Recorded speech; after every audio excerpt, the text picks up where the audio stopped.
Hey, morning everybody. Trevor Clark here from Action Coach Business Coaching. I'm really pleased to spend a bit of time this morning with Karien Bornheim from Footprint Africa Business Solutions. Karien, thanks for spending some time with me this morning. Thank you, Trevor. It's really a pleasure to be on the show with you. We love working with Action Coach and we do amazing things together. So it's really exciting to be part of this series.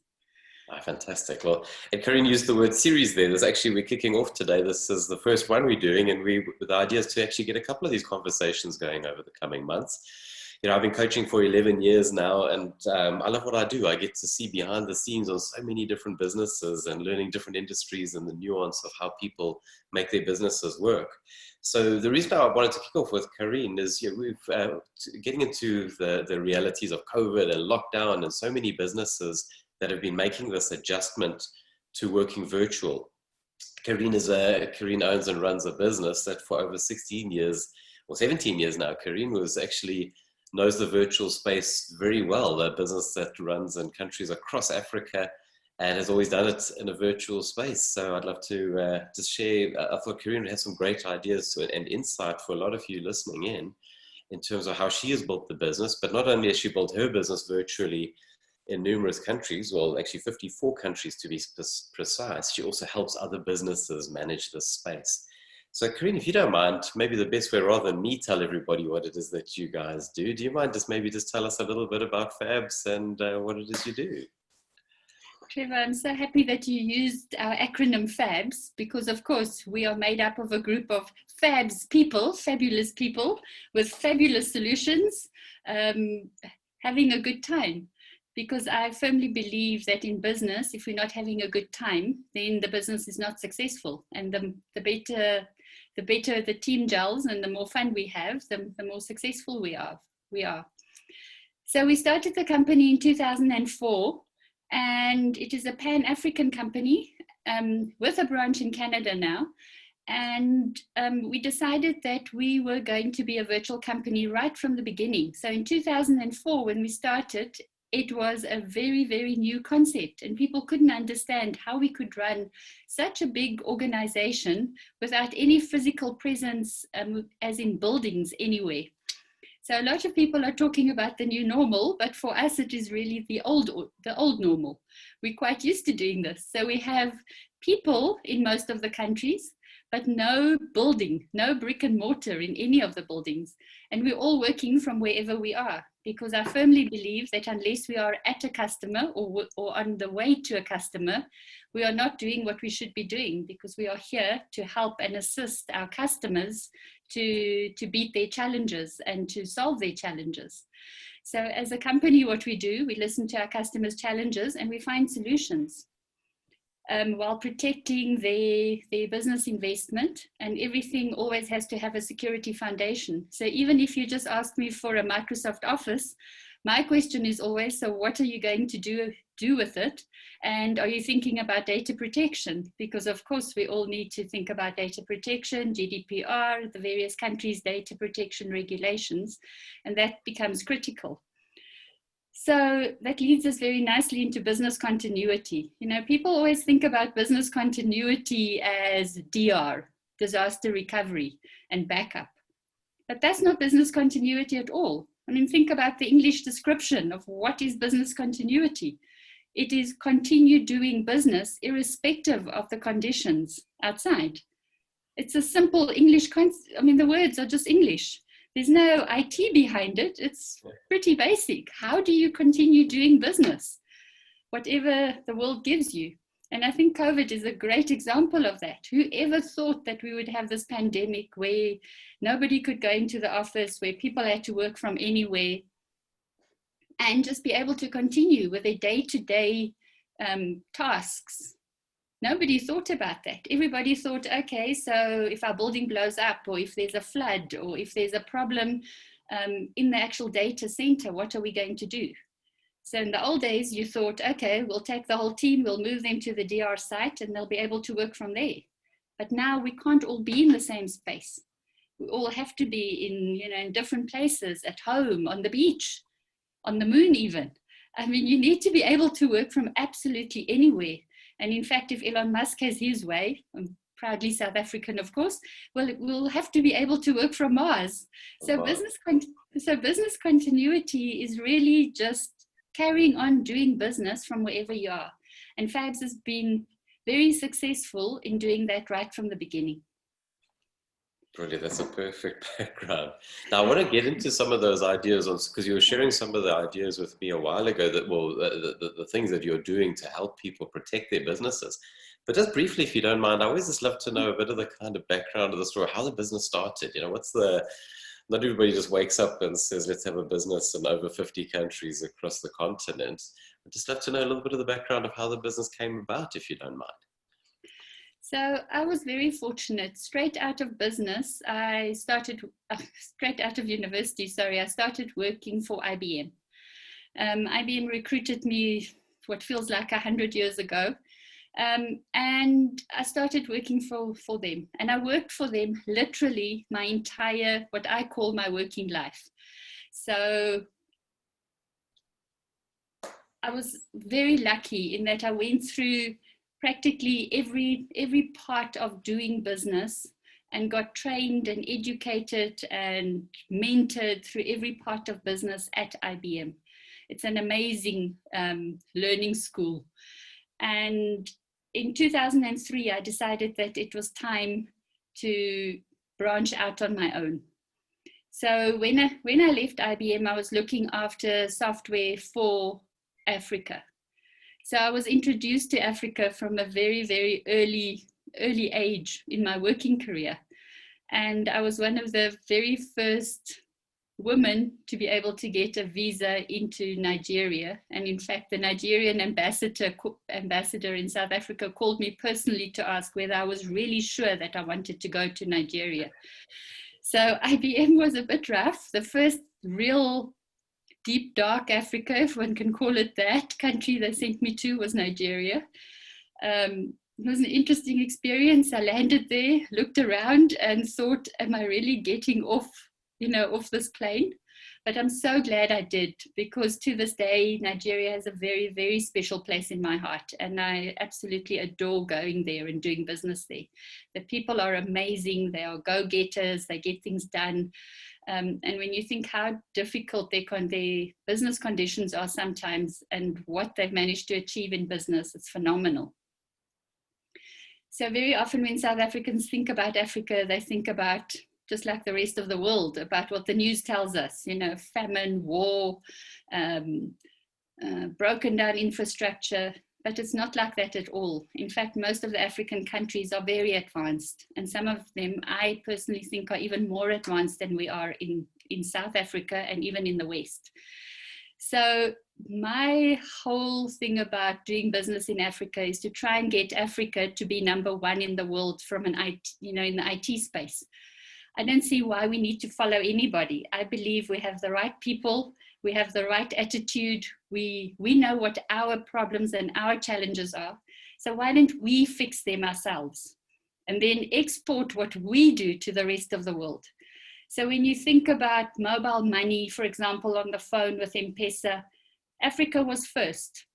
When you think about some of the IoT projects, like in agriculture, looking at the weather, looking at climate change, looking at the water levels when you're looking at the consistency of soil and what the minerals in the soil are, we have IoT that does that. And the rest of the world are still getting their heads around it, and we already have it. When you look in the medical field, because we don't have enough medical professionals, we've had to move into mobile medicine far quicker than the rest of the world because our people need it. When you look at some of the pandemic is not a new thing. I mean, think about Ebola. West Africa was nearly decimated by Ebola. So we know how to deal with pandemics. When you talk to the West African countries, they laugh at us when, with all these COVID regulations. They say, but that's normal. We know about social distancing. We know about not hugging each other. We know about this. This is not new. And when you see how they've managed to control it as opposed to the rest of the world. I mean, their number of deaths, it's significantly lower than in the rest of the world because they know how to manage this. So we are very advanced in how we think, in how we manage things, in how we think. We know how to solve our problems. So let's never think that we are behind the rest of the world in Africa. I mean, the mission of my company is to improve people's lives, to improve people's businesses, to improve people's livelihood. So, and we can do that. It's amazing. So, we're not behind anybody. Sorry, it's a bit of a topic for me. So thanks, Trevor. I love it. And it's a story people need to tell more. And we see it so much in the West, where Africa is seen as this kind of homogenous one little blot on the one spot on the map, basically. And it's such a diverse continent there's so many amazing success stories that people aren't even aware of. And I know you're a champion of that, some of these innovations that are coming out of Africa. Just a quick one, because we do want to get onto some of the ideas that can help people around it. But just if I could ask in one if you could summarize what's one thing that makes your business different, or what makes FABS stand out, and what it is that you do? That is always a very interesting question because it really depends on which business we're dealing with. So I think the first thing that makes us different is that we really listen to our customers' challenges. So we are not an IT company that walks in and says, everything you've got is wrong, you need to replace everything, it's old, it's not going to work. The very, very first thing we do is we look at what you have and how you are using it. And I know a lot of vendors won't like me saying this, but a lot of the products are very much, very similar. Most of them have got the same basic functionality. So firstly, we help you to use what you've got. We really protect your investment. And often it is training, or it is just showing you how to use the product, or maybe re-implementing it or customizing it, or just explaining what all the functionality is. Because we find so often tenders come out and the customers ask for functionality, but they've already bought the product that has the functionality. So why not just use what you've got? So that's the first thing. The second thing is everything we do, like I said in the beginning, has a security foundation. Security is so critical, specifically IT security. And, a lot of African companies still think that, why would somebody attack us? We in Africa, we're not the biggest. We don't have the most number of records. We don't have, the biggest amounts of money in the banks. But that is exactly why they attack us, because it is easier for them to get into our systems, and we need to pay more attention to security than a lot of the more established or bigger companies in the rest of the world. We are an easier target, and when you look at all the breaches that have happened in Africa, the numbers are equally huge and the impact is equally devastating. I mean, banks go under, insurance companies go under because they're losing data, they're losing records. And just in South Africa recently, most of our data was exposed. Most of our banking data was exposed. We are definitely a target. So it's critical that we also think about security. And then I think thirdly, because we work all over Africa and because we work in a number of different industries, we can see what is happening in the industry and what the requirements, the African requirements are. So all our solutions are customized and suited to our African conditions. We don't just come in and plonk in a system just because it works in America, it'll also work in Africa. We make very sure that what we put in, that what we recommend to our customers is what they need and what will work for them. I think maybe those are the key things. There are many other things, but those are the things that are important to me, and I think to our customers as well. When you ask them, they like that. That is why they choose FABS. Perfect, and that resonates a lot. We see it so often as we throw out the old and there's always got to be that new solution where so often people aren't even scratching the surface of the capability of the existing system they have. And but yeah, brilliant to know why, different reasons on why you stand out opposed to other businesses out there. But let's go on to the idea of, because you've touched on it a few times, the security. And I just want to share, there's a document that you sent to me that I can just share with everybody quickly. So I'll just open it up on my screen quickly, because we do want to just quickly touch on security briefly.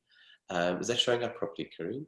Yes, it is. Okay, brilliant. So that's why, and everybody's on the call, I just asked Karien just to kind of share, there's a lot to get on top of. You know, the last 6 or 7 months, a lot of businesses have been totally scrambling just to say, well, how do we just get used to this whole virtual world? Some businesses are already in that space.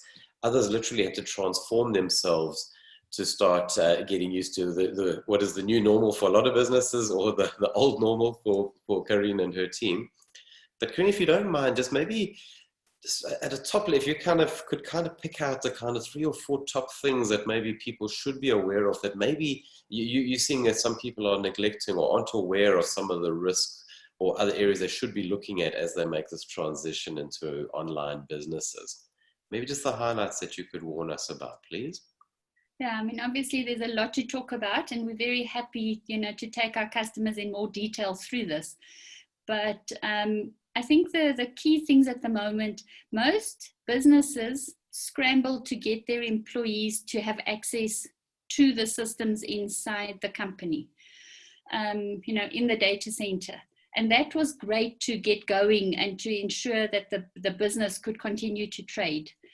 But it is now critical that we now look at it a little bit deeper, because so most companies gave their employees good, secure access into the company, but they didn't think about the things around it. So think about it. Firstly, the human side of it.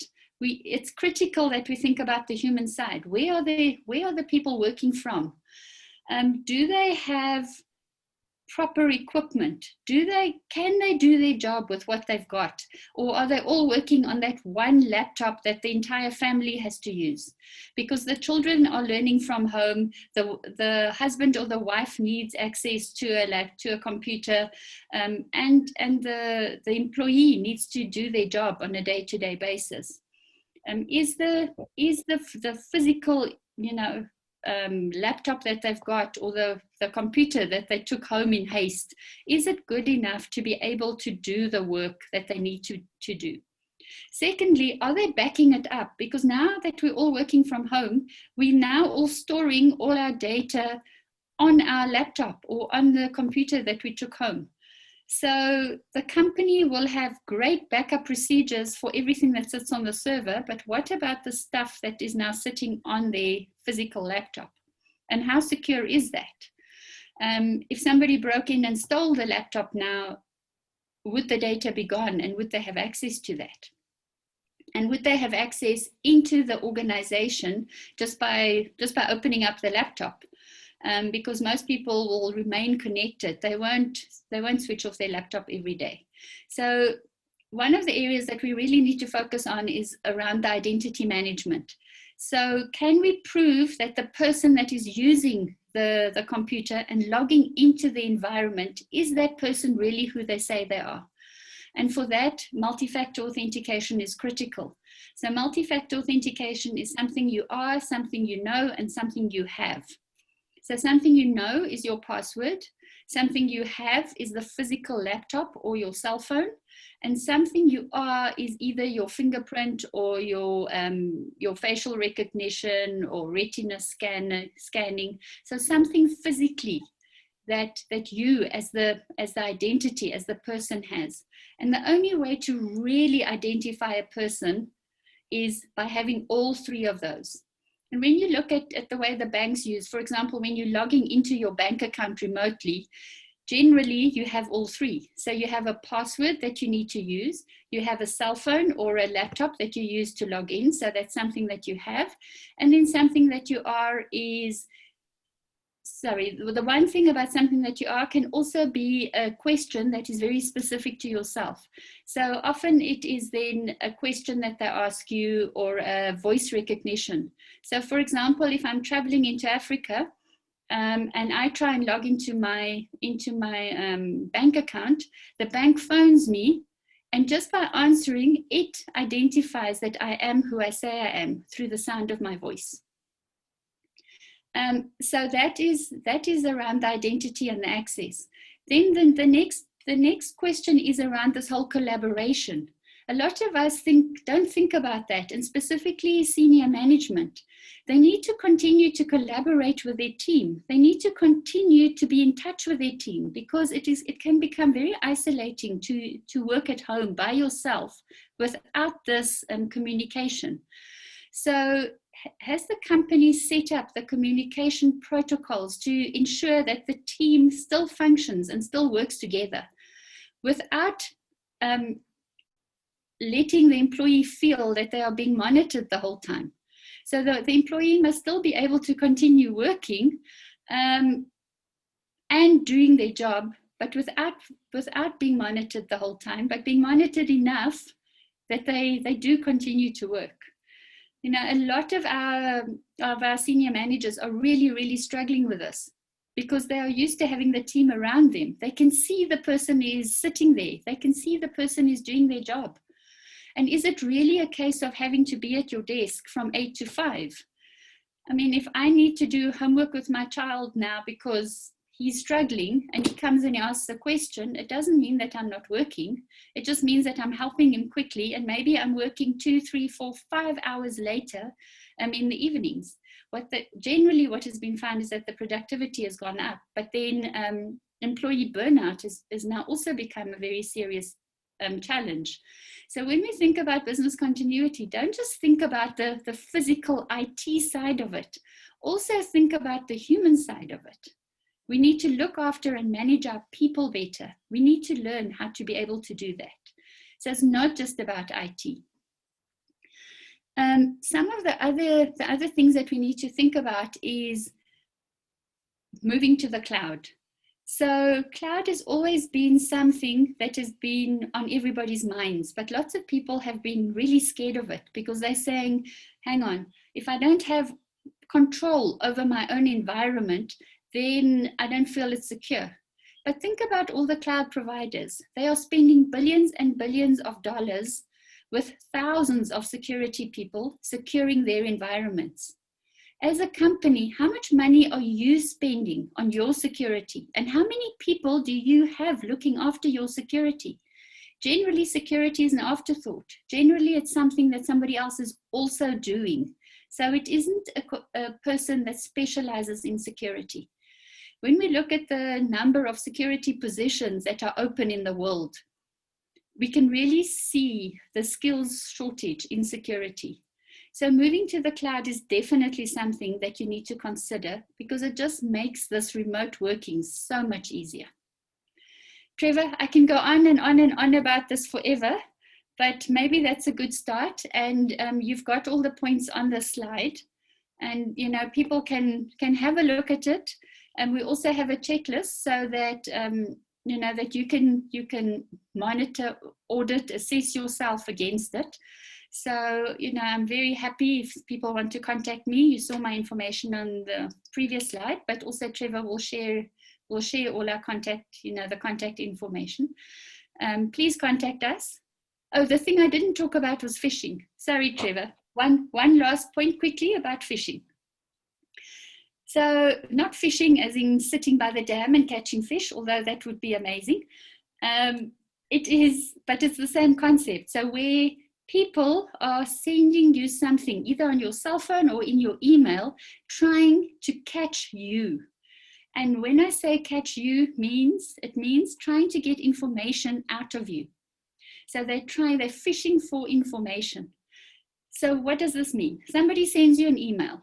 It says, new COVID regulations. Please click on this link.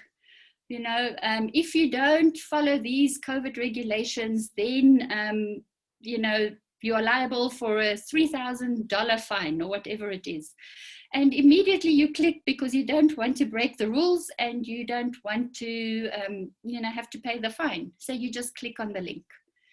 But it is not a proper link. It is somebody trying to get your information. So you click on the link, and either it installs some malware on your laptop, or it asks you for some information. So it says, as part of this, we're trying to figure out, who are we accessing? Please give us your name, your surname, your email address, and your telephone number. So immediately they have some information that they can do something with. Or, like I said, they install the malware. The next time you enter your password, they can see what your password is. And now they also have access to your laptop, and they can now connect to the same network that you can normally connect to within the organization. So phishing has become one of the banes of all our lives in security, because unfortunately, it doesn't matter how much money you spend on security within the company, we still have human beings, and human beings are fallible. So we need to create a human firewall. And the only way to create a human firewall is by making human beings aware of what is out there and aware of how they behave. So when you get a phone call and it's from a funny number, you don't have to answer it. The fact that your phone is ringing doesn't mean you have to answer it. The fact that you get an SMS that says, you have won 2 tickets to the next Olympic Games in Japan. Seriously? If it's too good to be true, it is too good to be true. Okay, so please, please be very, very careful. So we work very much with very, significant amounts of time spent on getting employees more aware of what they are doing. So we run user awareness training, and we also provide some software with amazing vendors that helps organizations to keep people aware of the security threats, because it doesn't help to do a security awareness course on the 1st of January. You've got the tick box, you've ticked the box to say, done it, and next year on the 1st of January, I do the training again. We are human beings, we forget, we're in a hurry, we do things quickly, we don't read properly, so we don't check things properly. We just skim things, because if your mail looks like mine, you get hundreds and hundreds of emails a day, and you just haven't got time to read things properly. So people make mistakes. So phishing is absolutely critical to look at and to think about. Okay, perfect. And that's so true. I mean, no matter how good the suit of armor, there's always that little chink, and it's how do the things get in there. So just for your interest, anybody on the call is what Karien and her firm do. They actually run a phishing test, and she's given me permission to make the offer out there. Anybody listening in here, I'll send a link on it after the video. We'll attach the video where you can actually get hold of her team, and actually you can send her a couple of email addresses within your organization. And what they do behind the scenes is they send phishing emails to your team members, and then you actually get a full report based on who's opening them, who's not. And it kind of lets you get a good indicator of exactly how at risk you are and how aware your team is, or how susceptible your team members, yourself included, are to actually opening these areas. Because a lot of the phishing attacks nowadays look so real. So thanks for that offer, Karien. We'll pass that up. But anyway, thanks for that. I know you've got a busy day ahead, so thanks for making the time available this morning, and loving working with this business and seeing what you guys are up to. But if anybody on the call, if you want to know more, we can send out this the summary and the checklist that Karien mentioned if you're interested in the phishing test and getting that out to your key staff and checking any risk areas, or maybe that you just want to see there might be some areas in the business you need some help with, reach out.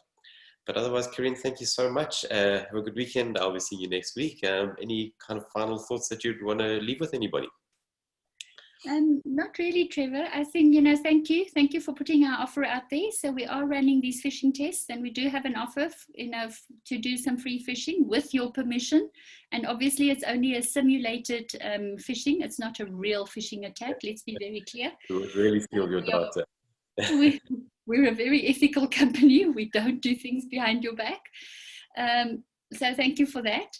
And I think maybe just from my side, Trevor, thank you very much for this opportunity. Working with Action Coach has really been really amazing. Even when you're running a company and you've been doing it a long time and you think you know what you're doing, there are always areas that you can improve on. And Trevor has been great in helping us to focus on those areas. So Trevor, from our side, I just want to say thank you to you and Action Coach as well. It's been great working with you. Brilliant. You're welcome. Thank you so much, Karien. Brilliant. I'll let you carry on. And thanks, everybody. Have a great weekend.